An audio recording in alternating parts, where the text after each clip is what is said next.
Praise the lord. April 3వ తేదీ 2024. ఈరోజు దేవుని వాక్యం. దేవుని ప్రేమించు వారికి అనగా ఆయన సంకల్పం చొప్పున పిలువబడిన వారికి మేలు కలుగుటకై సమస్తమును సమకూడి జరుగుచున్నవని ఎరుగుదుము.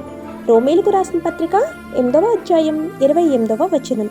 ప్రియమైన సహోదరి సహోదరులారా, కొద్ది కాలము మనము ఈ శపితమైన లోకములో పాపపు శోధనల చేత పీడించబడతాము.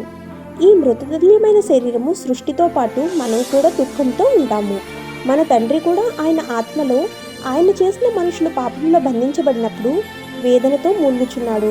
కానీ ఆయన జగత్పునాది వేయబడక మునిపే మన కొరకు విమోచనను తన కుమారుని శిలువ రూపంలో సిద్ధపరిచి ఉన్నాడు. అది ఎటువంటి ప్రణాళిక అంటే క్రీస్తు సర్వము దానికి మూలముగా ఉన్నాడు. ఎందుకనగా క్రీస్తే మన జీవితాల్లో ప్రతి ఒక్క సందర్భంలో ఆయన యొక్క చిత్తంను నెరవేర్చు ఉన్నాడు.